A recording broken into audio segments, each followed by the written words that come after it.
오늘은 우리가 추수감사주일로 지키는 날입니다.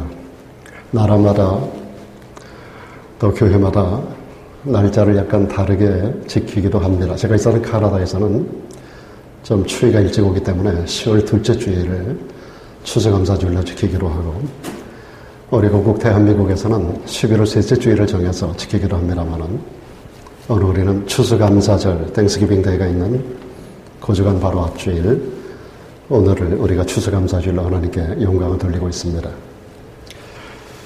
여러분에게 한번 묻고 싶습니다. 지난 1년 동안 여러분의 삶이 어떠셨는가를 묻고 싶습니다. 어떻게 지내셨습니까?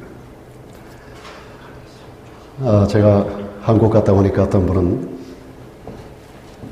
샤워 중에 넘어져서 뼈에 골절을 입는 그런 분도 계셨고, 또 이 모양 저 모양 여러분 살아가는 가운데서 교인이 많든 적든지 간에 여러분들의 일상의 삶에 제가 지대한 관심들을 가지고 있습니다만은, 저 자신에게나 여러분에게나 살아가는 동안에 특별히 1년을 우리가 치유하고 돌아보게 되면 참으로 다사다난했던 많은 여러 가지 일들이 있었으리라고 생각이 됩니다. 많은 어려움이 여러분 가운데 있었을 거예요. 특별히 우리가 지내는 이 지역사회의 특수성 가운데서 경제적인 어려움도 많이 있었던 것으로 알고 있습니다. 근래 들어 제가 다운타운을 나가보면 경제적으로 많은 어려움이 있구나라고 하는 것을 제 몸으로 느껴요. 현장에서 캐시 레지스터를 찍는 분들은 얼마나 힘들까 하는 생각을 가지게 됩니다. 인플로이가 됐든지 인플로이어가 됐든지 간에 여러분들의 삶에 있어서 여러 가지 많은 어려움들이 있었을 거라고 생각을 해보게 됩니다. 많은 상실이 있고 아픔이 있고 병듦이 있고 약함이 있고 고난이 있고, 그런 1년을 우리가 생각해 볼 수 있겠습니다만은, 그럼에도 불구하고 우리가 지난 1년을 생각해 보면 여기까지, 오늘 여기까지 우리 하나님께서 인도해 주셨습니다. 이것을 우리는 하나님을 일컬어 에벤에셀의 하나님이라고 말합니다. 우리 하나님은 특별히 임마누엘이라고 하는 그 이름을 가지고 이 땅에 오셨습니다. 아들을 낳으리니 그 이름을 임마누엘이라 하리라. 이런 하나님이 우리와 함께 계심이라고 하는 그런 의미를 가지고 있지 않습니까? 우리 주님이 이 땅에 오신 이후 특별히 우리가 주님을 믿는 믿음 안에 들어오게 되면 엔 크리스토스, 우리가 그리스도 안에 있기만 하면 하나님의 시선이 우리를 떠나지 않습니다. 매 순간 우리 하나님의 임마누엘의 은총으로 우리 가운데 함께 하셨음을 믿습니다. 뿐만 아니라 우리는 우리 모든 미래 경영, 우리 남은 생애를 하나님의 은혜 가운데 두고 살아갑니다. 그분의 은혜 가운데서 그분의 예비하심 안에서 우리의 미래가 영원히 잘 될 것을 믿고, 범사가 잘 될 걸 믿고, 영육간의 건강한 하나님 주시는 생명으로 풍성한 남겨진 생애를 살아갈 것을 우리는 믿고 있습니다. 이스라엘 백성들을 광야에 이끌어내신 하나님께서는 그들을 그냥 내버려두지 않았습니다. 내가 가나안 땅을 예비했는데 너희가 한번 찾아가 보라고. 내비게이션도 없었던 그 시대에 한 번도 광야를 살아보지 못했던 이스라엘 백성들, 애굽 땅에서 430년 동안에 노예 노릇했었던 그 백성들을 이끌어내어 광야 가운데 던져놓고, 그리고 너희가 찾아가라라고 말씀하지 않았습니다. 하나님은 구름 기둥을 그들에게 덮어주시고 불 기둥을 그 가운데 보내주시고, 단지 그들을 보호하고 이끌어가는 것만이 아니라 방향을 지도하시고 순적하게 그들의 모든 걸음을 지도하셨던 그 하나님, 그 하나님은 여호와 이레의 하나님이셨습니다. 우리 인생길에 있어서 우리 하나님은 여호와 이레로 모든 것들을 예비하고 인도해 가실 것을 믿습니다. 에벤에셀의 하나님, 임마누엘의 하나님, 여호와 이레의 하나님. 그래서 오늘 우리는 이 날을 정해서 하나님 앞에 특별히 감사를 하고 있는 것입니다. 우리가 추수감사절을 이야기할 때 근거가 있습니다. 하나는 성경적인 근거가 있고 또 하나는 역사적인 근거가 있습니다. 성경적인 근거는 성경 가운데 우리 하나님께서 이스라엘 백성들에게 율법을 주시는 가운데서 특별히 모세를 통해 이렇게 말씀하셨어요. 너는 매년 3차 내게 와서 절기를 지키라고 말씀하십니다. 무교병의 절기, 무교병의 절기는 2월절을 말하는 것이고, 맥추절을 지키라. 특별히 1년에 이른 추수가 있고 늦은 추수가 있습니다. 한국에서는 이것을 맥추감사주일로 보리공사, 농사가 끝난 다음에 맥추감사절을 특별히 한국에서는 지키는데 미국 사회에서는 특별히 맥추감사절은 지키지 않습니다만 이 맥추절이 바로 봄농사를 마치고 나서 지키는 추수감사입니다. 그리고 또 한 가지는 수장절을 지키라고 말합니다. 이것은 연종에 1년에 마감할 때 밭에서 거두어들인 것을 저장하는, 그러므로 이것을 바라보며 하나님 앞에 감사하며 추수하며 하나님 앞에 예배하라고 하는 그런 명령입니다. 이 가운데서 오늘 우리가 드리는 이 추수감사절은 마지막 연종의 1년의 끝자락에서 밭에서부터 거둬들인 것을 놓고 우리 하나님 앞에 감사의 예배를 드리는 이것이 바로 오늘날 우리가 드리는 추수감사절의 원형이라고 말할 수 있겠습니다. 자, 이런 성경적인 근거와 더불어서 역사적인 근거는 소위 퓨리탄들에게 찾을 수가 있습니다. 여러분 아시는 청교도들이 바로 그런 사람들입니다. 1620년에 들어와서 영국에서 당시 국왕이었던 제임스 1세에 의해서 우리 그리스도인들이 굉장히 많은 박해를 당하게 됩니다. 그런 가운데서 그들이 종교의 자유를 찾아서 신대륙을 찾아가는 이 이야기는 우리가 매년마다 반복해서 듣는 이야기이기 때문에 너무나 잘 알고 있는 이야기입니다. 102명이나 되는 사람들이 배를 타고 메이플라워 처음에 2대에 나눠 탔다고 말하는데 그들이 오는 가운데서 얼마나 많은 고통이 있었습니까? 9월 달에 그들이 배를 띄우고 약 2달간의 항해를 거쳐서 미국 땅 플리머스 항해 동부 해안에 배를 대는 가운데서 많은 사람에 의해서 이미 죽고 고난을 당합니다. 당도했을 때는 겨울철을 당하게 됩니다. 늦가을에 겨울철에 입문하는 그 상황 가운데서 그들이 그 한 해 겨울을 지내는 동안 오늘 우리가 버지니아라든지 동부 어느 지역에 여행하는 가운데서 호텔이 준비된 것도 아니고 여러 가지 모든 기반 시설이 있어서 우리를 맞이하는 것도 아니고 그들은 황량한 이 땅, 단순 벌판도 아닙니다.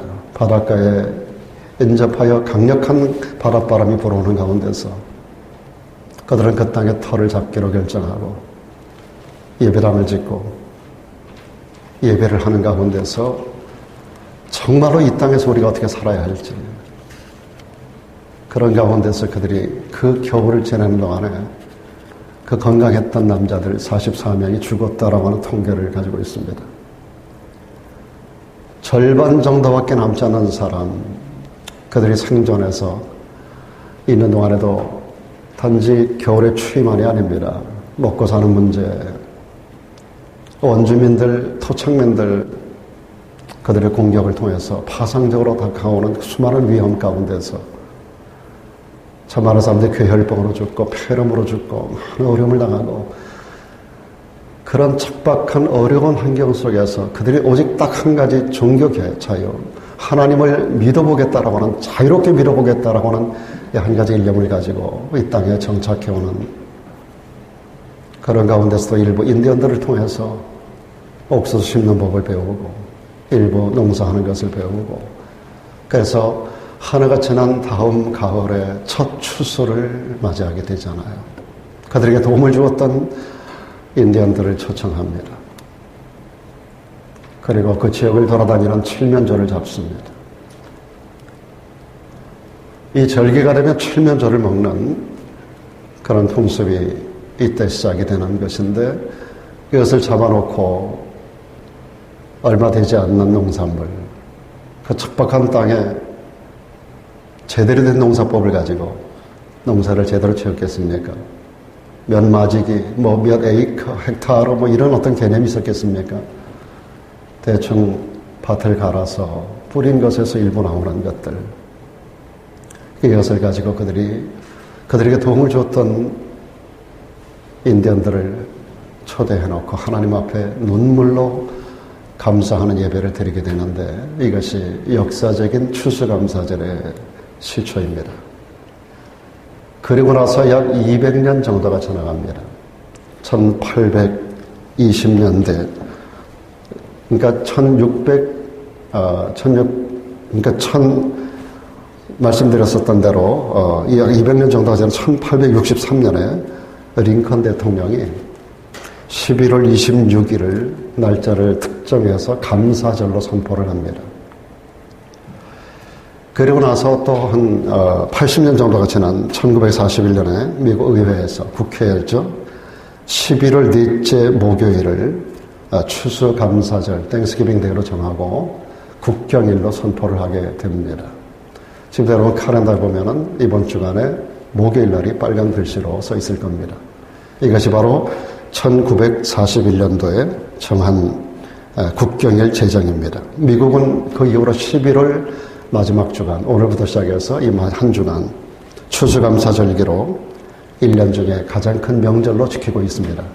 우리 대한민국으로 말하면 추석 명절과도 같은 때가 바로 이 땅 미국 사람들, 그리고 오늘날은 전 세계적으로 확장돼 나가고 있습니다만 전 세계적으로 추수감사절로 지키고 있는 주간이 되겠습니다.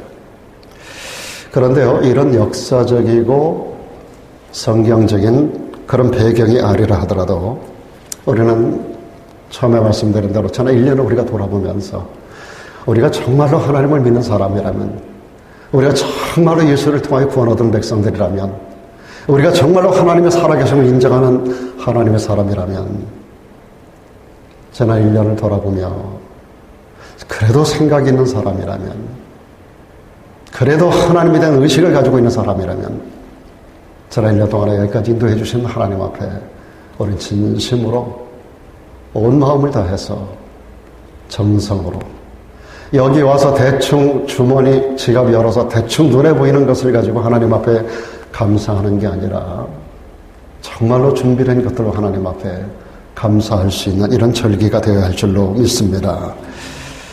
오늘 본문의 말씀은 너무 중요하고 너무나 유명한 말씀입니다. 하박국 선지자가 하나님 앞에 감사하는 감사의 노래를 기록하고 있는 내용입니다.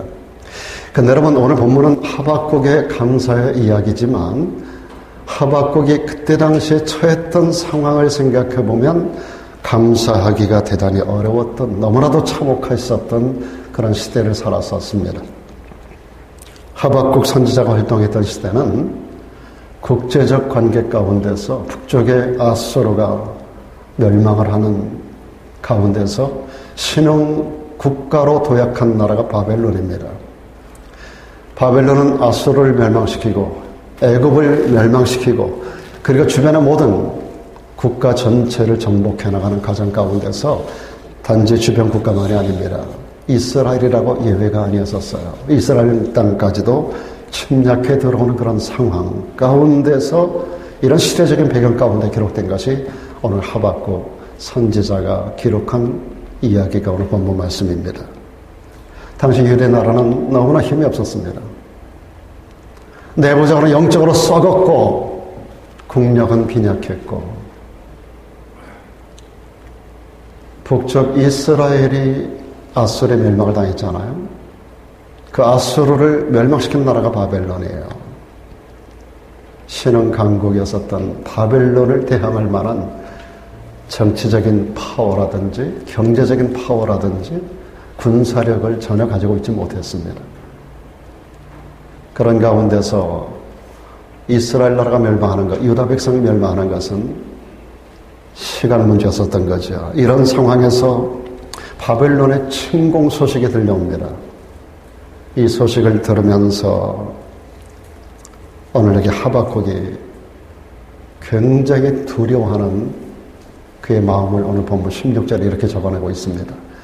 내가 들었으므로 신흥 강국이 파워풀하게 아수르를 먹고 이집트를 공격하고 그리고 우리나라를 침공한다라고 하는 소식을 들으면서 그가 어떤 마음을 가졌는지 창자가 흔들렸다 그랬어요. 입술은 떨리고 뼈가 썩는 것 같이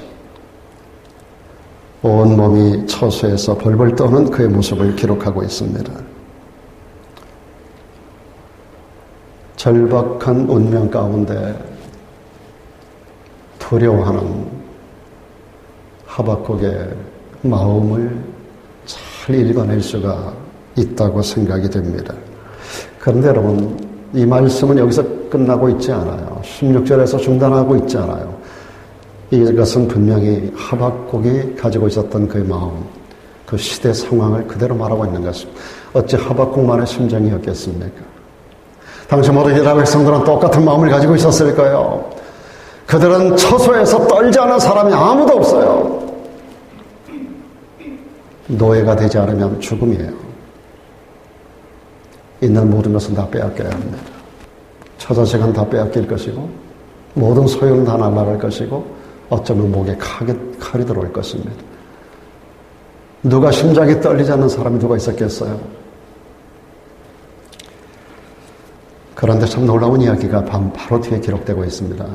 하박국은 그런 시대적 상황 가운데서 이렇게 선포합니다. 비록 무화과 나무는 무성치 못하다. 포도나무 열매가 없고 감람나무에 소출이 없고 밭에 식물이 없고 우리 양이 없고 외양간에 소가 없지만 다 빼앗겼지만 나는 여호와를 인하여 즐거워하겠다. 나의 구원의 하나님을 인하여 나는 기뻐할 거야. 여기 즐거움과 기쁨이라고 하는 단어로 강력하게 그의 신앙을 표출하고 있는 하박국의 모습을 우리는 간과하면 안 됩니다. 어떤 환경을 만나도 하나님이 계신 하나님의 존재 까닭에 그분은 우리를 떠나지 아니하고 우리를 버리지 아니하고 반드시 이 모든 환경 속에 우리를 다시 회복시켜 줄 것에 대한 강력한 믿음을 하박국은 가지고 있었기 때문입니다. 두렵지 않았던 게 아닙니다. 여러분, 믿음이 강하다고 해서 두려움이 없는 게 아니에요. 목사도 환경이 어려우면 두려움이 옵니다. 염려가 돼요. 걱정도 됩니다. 두려움이 없고 걱정이 안 되는 거가 이게 믿음이 아닙니다. 두려움도 있어요. 고난적 환경 가운데 어떻게 할 줄 몰라 하는 저의 마음도 있고요. 하박국도 그랬어요. 우리가 앞에서 보았잖아요. 그 심장이 어떻게 떨렸는지, 그 뼈가 썩는 것 같고, 그거 얼마나 힘들었었던 그 시대적인 상황 가운데, 여러분, 믿음이 좋은 것은 이 모든 것을 초월한 그런 개념의 문제가 아니에요. 현실은 그대로 우리 안에 있어요. 그럼에도 불구하고 그 가운데서 함께 하시는 하나님, 그 백성들을 버리지 않고 회복시켜 주시는 그 하나님, 나를 떠나지 않는 하나님, 이 모든 것을 합력해서 선을 이루게 하시는 하나님, 그 하나님에 대한 믿음이 확실하게 있기 때문에 우리는 다시 일어설 수가 있는 줄로 믿고, 그 가운데서도 오늘 여기 하박국이 말한 대로 즐거움과 기쁨을 선언할 수가 있는 줄로 믿습니다. 오늘 이 귀하고 복된 날에 오늘 본문에 나타나고 있는 하박국 선지자의 감사하는 모습을 통해서 우리 그리스도인들의 진정한 감사 생활은 어떤 것이어야 하는지, 이런 것들을 우리가 다시 한번 우리 자신들을 돌아보고 다지는 그런 시간이 되면 좋겠습니다. 무엇보다도 여러분, 하박국 선지자의 감사는요, 이런 감사예요. 환난 중이라도 환난이 없는 게 아니에요. 여러분, 우리가 예수 믿는다고 환난이 떠나가는 거 아니에요. 예수 믿어도 여전히 병들고, 예수 믿어도 여전히 사업은 망하고, 예수 믿어도 여전히 사고도 있고 어려움을 당합니다. 이 모든 게 저주라고 말하면 안 돼요. 어떤 환경이 우리들에게 온다 하더라도 이 상황 속에서 하나님 앞에 감사하는 이 감사, 이것이 바로 하박국 선지자의 감사입니다. 그리스도인의 감사는 두 가지 종류로 나눠서 생각해 볼 수 있겠습니다. 그러므로의 감사가 있고 그러나의 감사가 있습니다. 그러므로의 감사는 뭔가? 일상생활 속에서 감사의 조건이 있을 때 그것 때문에 감사하는 감사입니다. 이것은 다른 말로 조건부 감사라고 말합니다. 사실 우리가 일상생활 속에서 감사의 조건을 찾아보면 감사의 조건은 얼마든지 찾을 수 있고요. 감사의 조건은 너무나도 많습니다. 여러분, 다윗이 이런 고백을 했어요. 여호와 나의 하나님이여 주의 행하신 기적이 많고 우리를 향하신 주의 생각도 많도소이다. 내가 들어 말하고자 하나 주의 앞에 베풀 수도 없고 그 수를 셀 수도 없나이다. 여러분, 여기 다윗은 말합니다. 하나님께서 내게 행하신 기적이 너무나 많다는 거예요. 나를 향한 그 하나님의 생각이 너무나도 많다는 거예요. 아무리 세어봐도 숫자를 카운트할 수 없을 정도로 많다는 거예요. 우리가 찬송가에 그런 찬송가 있잖아요. 받은 복을 세어보아라. 받은 복을 세어보아라. 한번 세어보아라. 받은 복을 내가 알게 될 것이다. 다윗이 우리들에게 하는 말입니다. 우리를 향한 주님의 놀라운 일들과 계획이 열거할 수 없을 정도로 너무나 많습니다. 여러분, 한번 기회가 되면 밤새도록 유튜브 켜놓고 보지 말고 하룻밤 한번 지난 1년을 돌아보며 내가 받은 복, 하나님께서 내게 행하신 일들, 이런 것들을 한번 적어보세요. 어느 한날 한번 적어보면 상상치 못했던 어마어마한 감사거리가 나올 겁니다. 그렇습니다. 금년 한 해도 잘 생각해보면 우리에게 베풀어 주신 하나님의 은혜는 이루 말할 수 없이 많습니다. 우리가 하나님의 자녀가 되었고 무엇보다 지금 이 순간에 여기 나와서 하나님 앞에 예배드리는 이 현장까지도 우리는 너무나 귀한 감사의 제목이어야 한다라고 하는 사실입니다. 여러분, 이 예배는 누구에게나 오픈되어 있어요. 누구든지 올 수 있어요. 예배당에 턱이 높지 않아요. 누구든지 열고 들어올 수 있어요. 그러나 아무나 오지는 않습니다. 누구에게든지 오픈되어 있는 하나님의 은혜, 그러나 모든 사람이 그 하나님의 은혜를 받지 않습니다. 오늘 이 자리에 우리가 나와 있는 것만 해도 하나님의 은혜입니다. 오늘 여기 오고 싶어도 오지 못하는 우리 권사님 한 분 있죠? 엊그제 제가 신방을 가서 함께 기도해드리고 위로하고 하는 시간을 가졌습니다만은 제 앞에서 잠깐 예배하는 동안에도 앉지도 잘 못하고 서지도 잘 못하고 어쩔 줄을 몰라하는 거예요. 그 딸의 마음이 얼마나 여기 지금 나와 앉고 싶어 하겠어요. 이 시간에 지금 못 나와 있는 상황 가운데 집에서 지금 어떤 마음을 가지고 있을까요? 얼마나 안타까울까요? 더군다나 한국에서 이전에 함께 했던 친구들이 이렇게 방문까지 했는데 얼마나 와서 그들을 안고 함께 더불어 이야기하고 여러분과 함께 수다 떨고 싶어 하겠어요. 그런데 나오지 못하는 그 심정, 여러분 여기 있는 자체에 하나님 앞에 감사할 줄 아는 여러분 되기를 축원합니다. 갈 데 없어 온 거 아니에요. 마지못해 끌려온 거 아니에요. 하나님이 이끌지 않으시면 아무도 올 자가 없다고 성경은 말하고 있어요. 우리 성경은 우리들에게 FM적으로 감사에 대하여 범사에 감사하라, 그런 말씀이 있습니다. 항상 기뻐하라, 쉬지 말고 기도하라, 범사에 감사하라. 이는 그리스도 예수 안에서 너희를 향하신 하나님의 뜻이라고 말씀했습니다. 범사에 감사하라. 이 말은 무슨 말입니까? 감사가 하나님의 뜻이라는 거예요. 그리스도 예수 안에서 우리를 향한 하나님의 뜻이라고 그랬어요. 모든 것에 감사하는 거예요. 감사의 조건이 많음에도 불구하고 우리는 일반적으로 감사보다는 원망을 많이 하고 불평을 많이 하고 남과 비교하는 의식 가운데 비교 열등감을 가지고 있는 것에 만족하고 감사하지 아니하고 없는 것 때문에 누구와 남과 자꾸 비교하고 거기서 젖은 열등감으로 만족하지 못하고 불평하는 우리의 삶의 모습은 얼마나 많습니까? 여러분, 인간에게 주어진 가장 큰 비극 중에 하나가 비교 열등감입니다. 남과 절대로 비교할 거 없어요. 나보다 똑똑한 사람은 비교하면 얼마든지 많고요. 나보다 많은 사람은 얼마든지 많은 걸 가진 사람은 찾으면 얼마든지 있어요. 비교하려면 나보다 못한 사람과 한번 비교해 보세요.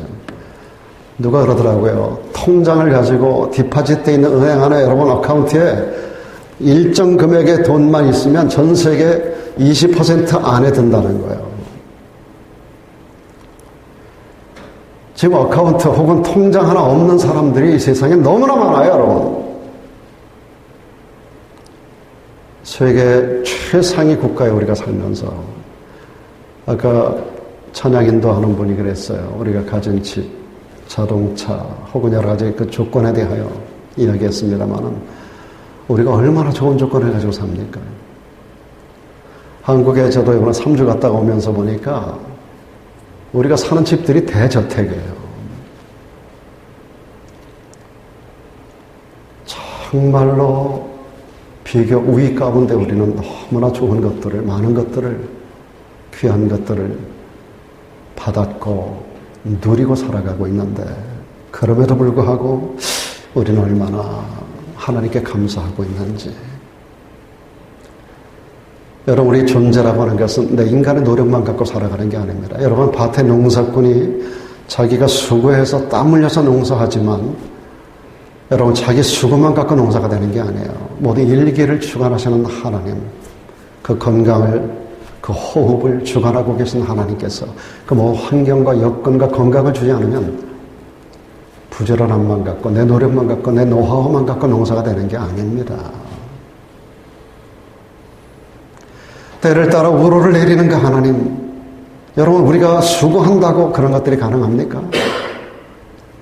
때를 따라 햇빛을 내려주시는 하나님, 여러분, 내가 열심을 갖는다고 햇빛을 내 마음대로 주관할 수 있습니까? 여러분, 내일 아침에 일어날 수 있는 자신이 있어요? 우리는 내일 일을 모르는 존재들이에요. 저는 한국에서 제가 목회할 때 우리 교회 새벽 기도 끝나고 1시간 열심히 기도하고 그리고 집에 교회 문 밖에 나가서 그 도로를 건너다가 자동차에 치여서 돌아가신 집사님도 계세요.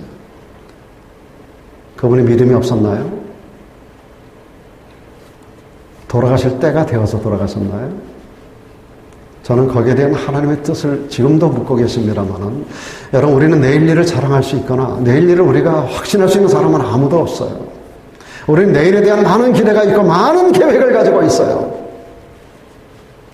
멀리 어디 가서 이방 타국에 가서 장사하여 일을 보리라 하는 자들에게 성경은 말합니다. 내일 일은 너희가 알지 못한다. 우리는 앞으로 많은 계획들을 가지고 있어요. 여행 계획도 있고 사업 계획도 있고 뭐 여러 가지 많은 계획, 자녀들에 대한. 그런데 그런 우리가 주님의 말씀에 귀를 기울여야 됩니다. 주님 말씀합니다. 내일 일을 네가 몰라.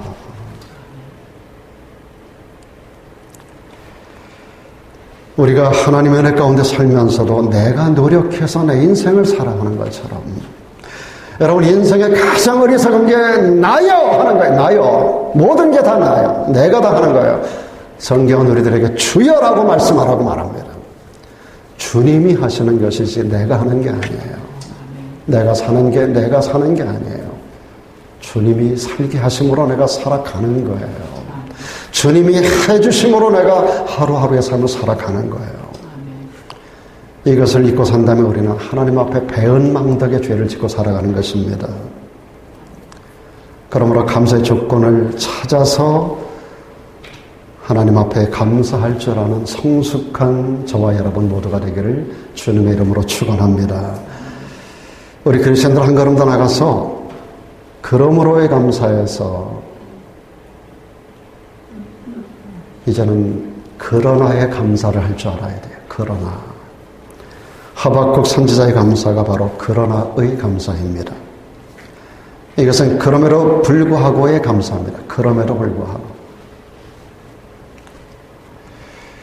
비록 바벨론에 의하여 나라는 폐허가 됐습니다. 모든 것을 빼앗길 것을 알고 있지만 그럼에도 불구하고 하박국은 하나님을 찬양하고 하나님께 감사하고 있습니다. 그럼에도 불구하고의 감사입니다. 이것이 성경에서 말씀하고 있는 범사의 감사하는 것입니다.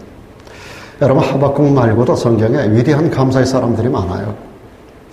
그러나의 감사, 그럼에도 불구하고의 감사의 주인공들이 많아요. 다니엘 같은 분 보세요. 여러분, 다니엘서에 보게 되면 기가 막힌 상황이 전개됩니다. 다니엘이 사람들의 모함에 의해서 그가 사자굴에 던져질 위기에 처한 때가 있었어요. 다니엘은 그 조서에 어인이 찍힌 것을 알고 있었어요. 자기가 해왔던 대로 하나님 앞에 기도하고 감사하게 되면 그것으로 인하여 자기 운명이 어떻게 될 것을 지금 알고 있어요. 사자굴에 던져질 걸 알고 있어요. 그럼에도 불구하고 그는 알고도 집으로 돌아가서 예루살렘을 향하여 창문을 열어놓고 지금까지 해왔던 대로 하루에 3번씩 하나님 앞에 어떻게 해요? 무릎을 꿇고 하나님께 감사의 기도를 하고 있습니다. 이 상황이 감사할 상황입니까?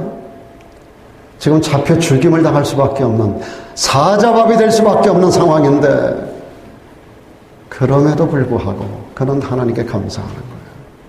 이게 진짜 감사한 거예요. 최근에 여러분들이 가정성경 읽기 가운데 욥기서를 보셨을 거예요. 저는 욥기를 보면서 너무너무 도전을 많이 받았어요.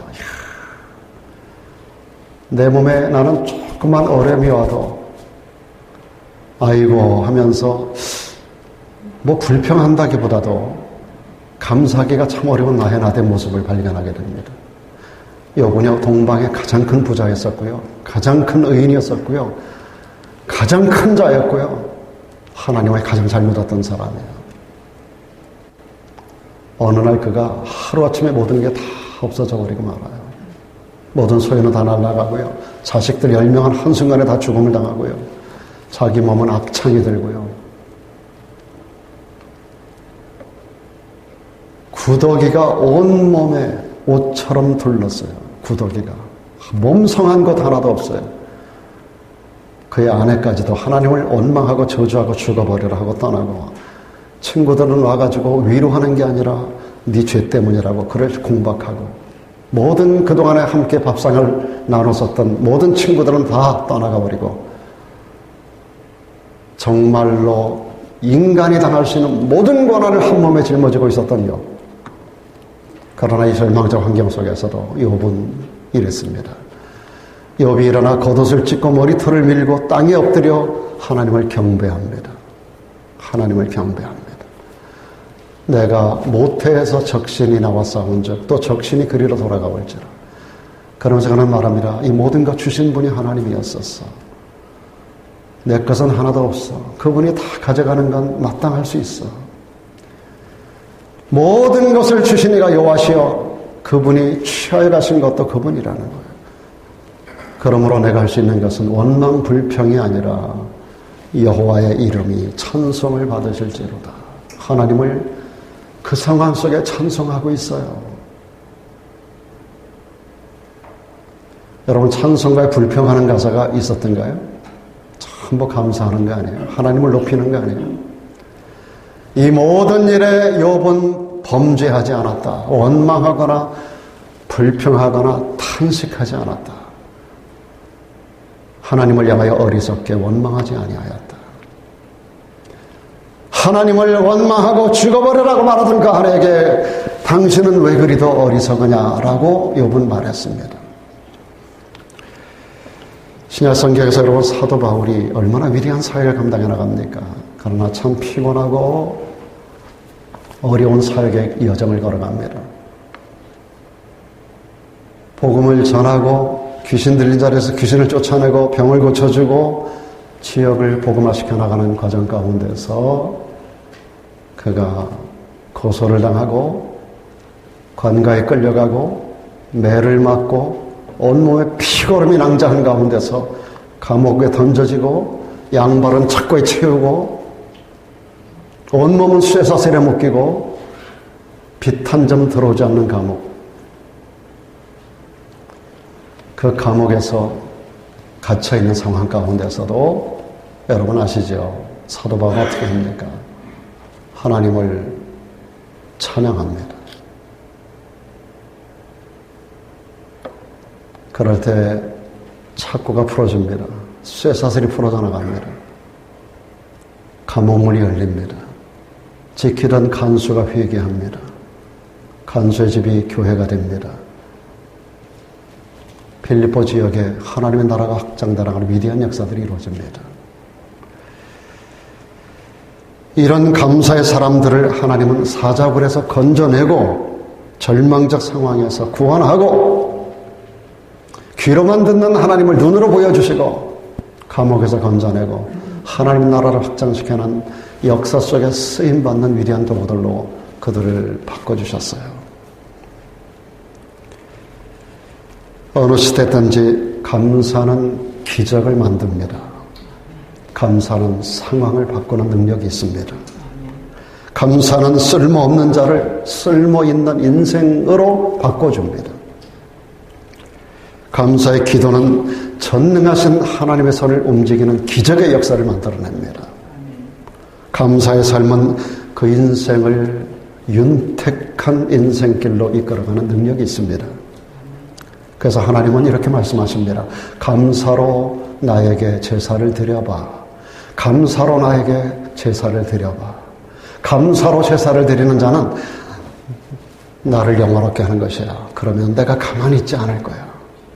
그 행위를 옳게 하는 자에게 내가 말이야 나의 구원을 보여줄 거야. 감사로 나를 한번 영화롭게 해봐. 그러면 내가 가만히 있지 않을 거야. 갚아줄 거야.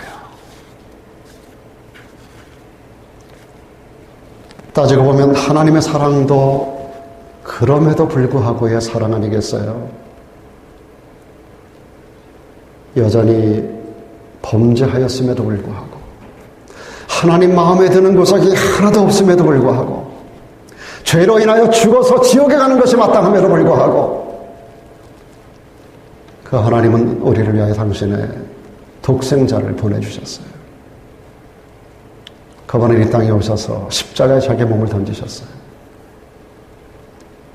쓸모없는 인생들을 구원하기 위하여 죄와 사망으로 죽어져 갈 수밖에 없는 우리 인생들을 위하여 그럼에도 불구하고 주님은 우리를 사랑하시고 그 사랑으로 우리를 구원하신 줄로 믿습니다.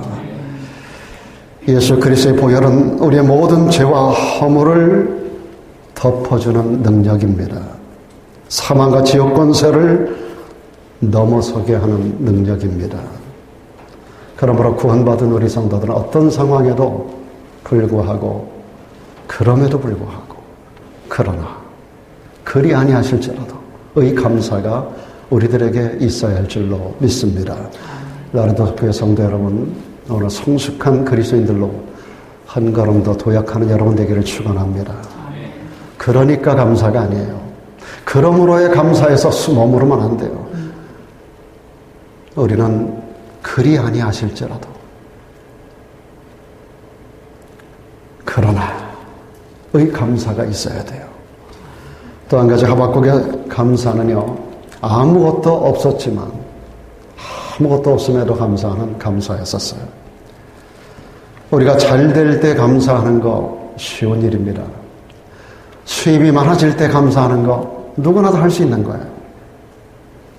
그런데 수입이 중단되고 사업이 기울고 삶이 어려워질 때, 이전 같지 않을 때, 제가 이 교회 처음 왔을 때부터 지금 7년여 동안에 그런 소리를 수도 없이 들었어요. 근데 그때보다 지금 점점 세월이 점점 힘들어지는 것 같아요. 이럴 때 진짜 그리스도인들을 주님은 찾고 있습니다. 하박국 선지자는 오늘 17절 말씀, 제가 아까 여러분과 함께 나눴습니다만은 17절 말씀에서 6가지가 없다라고 말합니다. 6가지. 6가지 없음을 그는 말합니다. 무화과나무가 무상치 못하다. 포도나무 열매가 없다. 감람나무 소출이 없다. 여기 무화과나무, 포도나무, 감람나무는 팔레스타인의 열매를 맺는 보편적이고 아주 귀중한 그런 나무들입니다. 자, 이 나무들이 없다는 건 뭘 얘기하는 건가? 이 땅이 바벨론의 침략으로 말미암아 폐허로 변하게 되었다는 거예요. 그리고 밭에는 식물이 없고 농사가 안 되는 게 아니라 다 가져가는 거예요. 우리의 양이 없고 양이 없는 게 아니라 다 끌어가는 거예요. 외양간에 소가 없고 소가 없는 게 아니라 다 끌려가는 거예요. 밭에서 농작물을 다 걷어가고 양과 소를 다 끌어가고, 그러니까 나에게 남은 게 하나도 없는 거예요. 몰려가는 거예요. 여기 식물과 양과 소는 뭘 얘기하는 겁니까? 인간의 생존을 위한 절대적으로 필요한 양식들을 말하는 겁니다. 결국 아무것도 바라볼 수 없는 절망적인 상황에 있음을 그는 여기 17절 한 절에서 없고라고 하는 것으로 표현하고 있는 겁니다. 그런데 하박국 선지자는 이 모든 것들이 다 없어졌는데도 하나님을 찬양하고 있는 거예요. 왜 그렇습니까, 여러분? 이 세상 모든 것이 다 없어져도 하나님은 우리를 떠나지 않는 줄로 믿습니다. 하나님의 존재 자체로 인하여 그가 하나님께 감사하겠다는 거예요. 기뻐하겠다는 거예요.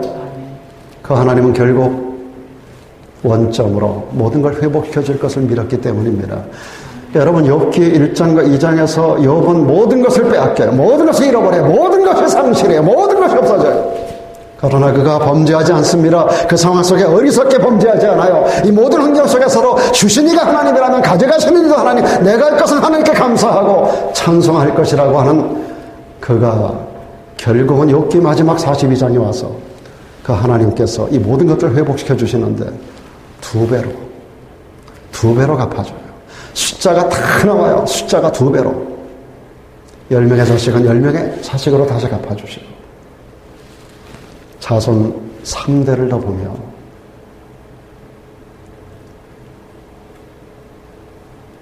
그러면서 그가 이런 고백을 합니다. 지금까지는 내가 하나님에 대하여 귀로만 들어왔다는 거예요. 많은 교회 크리스찬들이 귀로만 하나님을 들어요. 목사 설교를 통해 하나님이 그런 하나님인가 봐 라고만 알고 있는데, 욥은 그 상황 속에서 이렇게 고백합니다. 내가 지금까지 하나님을, 여호와를 귀로만 들어왔었더니 이제 하나님을 내가 눈으로 본다 그랬어요. 눈으로 본다. 오늘 목사가 하는 설교를 귀로만 듣지 말고 여러분 삶 속에서 체험되는, 눈으로 보여지는 하나님이 되기를 주의 이름으로 축원합니다. 하나님이 안 계신 게 아니에요, 여러분. 그 하나님의 전능하신 놀라운 능력은 창세기 1장에 나타나는 창조주가 하나님은 그때만 창조로 기적을 베푸신 하나님이 아니에요. 오늘까지도 하나님의 창조는 계속 이어져 나가고 있어요. 이 시대 가운데서 오늘 저와 여러분의 생존의 현장 가운데서 하나님의 창조의 섭리와 하나님의 놀라운 영광스러운 역사 속에 역사를 밟고 넘어가는 그분의 발자국은 지금도 계속해서 우리 귓가에 들려오지 않습니까, 여러분? 그분의 하시는 일, 그분의 행하시는 모든 역사, 이 모든 것들은 지금도 중단되지 않고 있어요, 여러분. 참 하나님은 놀라운 하나님입니다. 오늘 여기 하박국의 믿음이 그래서 위대한 믿음이에요. 여러분, 아브라함의 믿음 잘 아시잖아요. 우리 축복의 조상 아브라함, 믿음의 조상 아브라함. 로마서에서 사도 바울이 그의 믿음을 그렇게 말합니다. 아브라함의 믿음은 어떤 믿음이냐? 바랄 수 없는 중에 바라고 믿는 믿음. 99세 아브라함에게 하나님이 어느 날 나타나셨어요. 그의 아내가 10살이 작아요. 89세예요. 경수는 끊어졌어요. 지금까지 자녀 생산이 없었어요. 그런 그 아브라함에게, 그리고 사라에게 하나님 말씀합니다. 내년 이맘때 아들을 안을 것이다. 바랄 수 없는 상황이에요. 그런데 아브라함은 믿어버렸어요. 믿어버렸어요, 그냥. 인간으로서는 할 수 없지만 하나님으로서는 할 수 있다는 믿음을 아브라함은 가졌어요. 여러분, 신앙생활은 머리로 판단되고 이해가 돼서 하는 것이 신앙생활이 아닙니다. 칸트의 순수 이성 비판에 의해서 이성적으로 이해되는 것만 받아들이는 게 그 신앙이 아니에요. 그건 믿음이 아닙니다. 그건 과학이에요.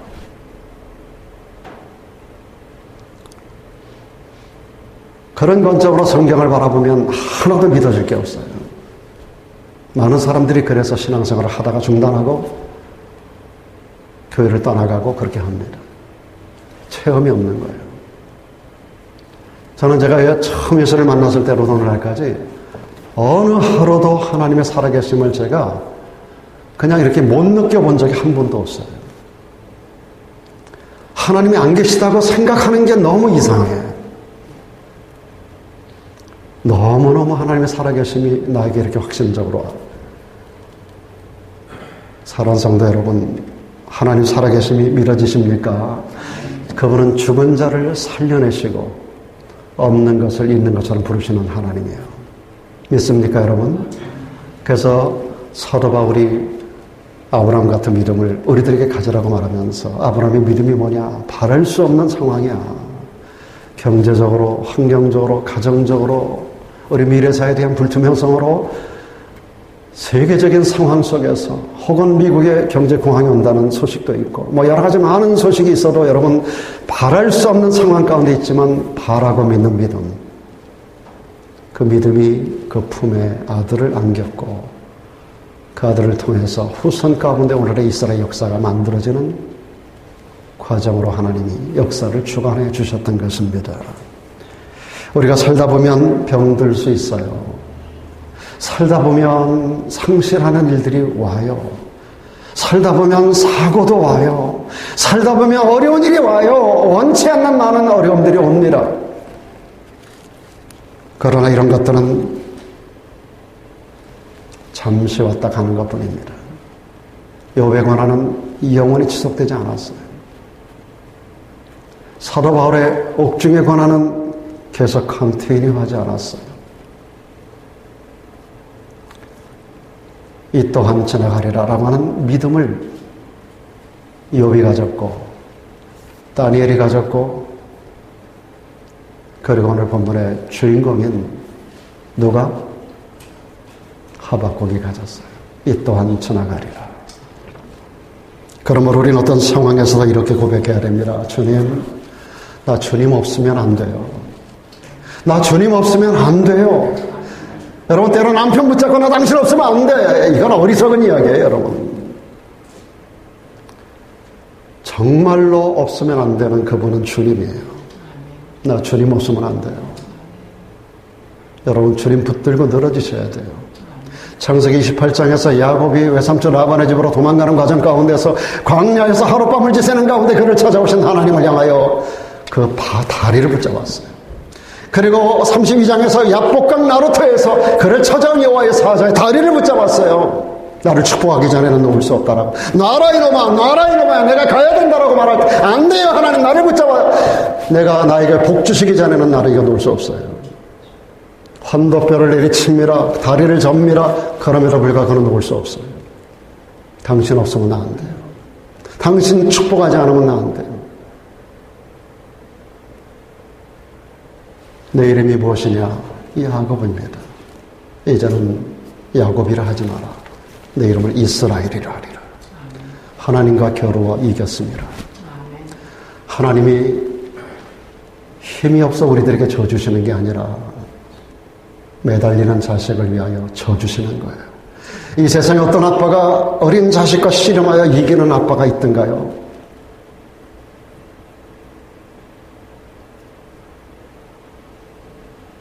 우리 예언이 예건이가 여기 있었을 때 저하고 씨름하자입니다.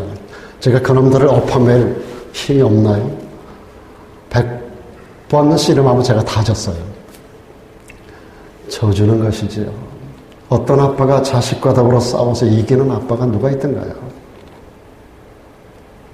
하나님께서 야곱에게 져주셨어요. 그가 왜 그랬어요? 나 당신 없으면 안 돼요. 당신 없으면 나 안 돼요. 나 하나님 없으면 나 안 되는 거예요 라고 결국 하나님을 붙잡았을 때 결국 하나님께서 그렇게 져주신 거예요. 그 이름이 오늘의 국호가 되고 4,000년의 역사를 관통하며 이스라엘이라는 나라를 만들어내는 겁니다. 위대한 하나님의 역사를 만들어냈던 야곱.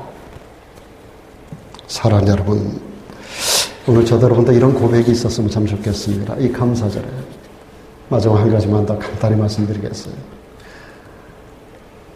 오늘 여기 하박국 선지자의 감사는 구원의 하나님 때문에, 구원의 하나님을 인하여 감사하는 감사예요.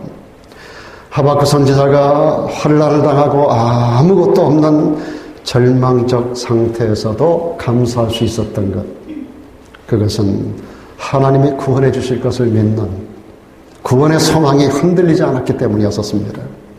다시 말해서 하박국은 구원의 확신을 가지고 있었고, 인도의 확신을 가지고 있었고, 승리의 확신을 가지고 있었습니다. 그리스도인들에게 있어서의 아주 중요한 5가지 기본적인 확신 중에 사죄의 확신, 구원의 확신과 더불어 인도의 확신, 승리의 확신, 기도응답의 확신, 그리고 한 가지를 더 해도하면 천국 입성의 확신까지. 여러분, 오늘 여기 하박국은 이 확신이 그에게 있었던 거예요. 그런데 여러분, 하나님은 우리에게 구원만 베푸시는 하나님이 아닙니다. 오늘 말씀 가운데 이런 말씀이 이어집니다. 마지막 절에 주 여호와는 나의 힘이시라. 나의 발을 사슴과 같게 하사 나로 나의 높은 곳에 다니게 하시리로다라고 말합니다. 우리를 구원하신 하나님께서 감사하는 우리에게 사슴처럼 높은 곳을 다니게 한다는 것입니다. 유다 백성들이 고난을 당합니다. 바벨론에 의해 고통을 당합니다. 역사 속에 멸망도 당합니다. 그러나 결국은 그들이 회개하고 돌아오는 날을 하나님이 정하셨어요. 해방이 선포되고 모든 것이 회복되고 그들의 발을 들어 높은 곳을 다니게 하는 사슴과도 같은 발로 다니게 하셨습니다. 오늘도 구원의 하나님을 찬양하고 그 하나님을 의지하고 살아가는 저와 여러분들에게 우리 하나님은 마침내 승리하도록 역사해 주시는 하나님인 줄로 믿습니다. 그러면 감사를 생활화하셔야 합니다. 저는 미국에 오니까 미국 사람들의 언어 중에 가장 좋은 게 땡큐 문화더라고요. 한국 사람들이 제일 말 못하는 것 중에 하나가 감사합니다요. 요즘 많이 변화가 됐다고 하는데 여러분, 미국 사람들은 모든 것에 감사해요. 땡큐. Thank you so much. 감사합니다. 고맙습니다. 우리 말이 여러분의 입에 자연스럽게 배워서 모든 범사에 사고를 당하나 고난을 당하나 어떤 고난 속에서도 감사가 우리 입을 점령하는 자가 되면 좋겠습니다. 언젠가 하나님은 이스라엘 백성들을 향하여 이렇게 탄식하신 적이 있어요. 오늘 이 말씀을 우리가 묵상하며 오늘 말씀을 마치겠습니다.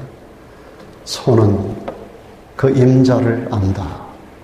나귀는 주인의 구유를 안다.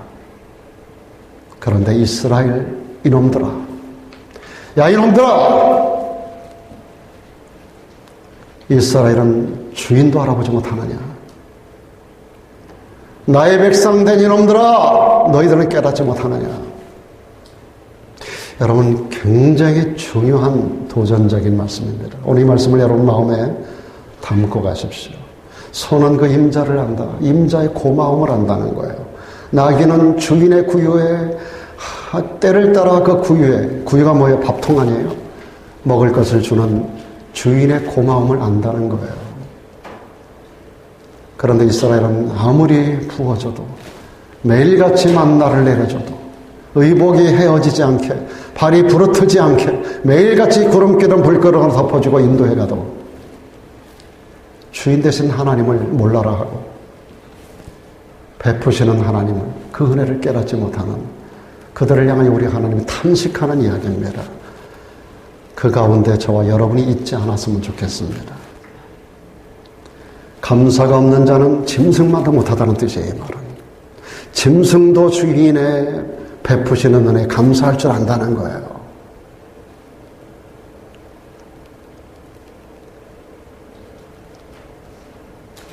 기도하겠습니다.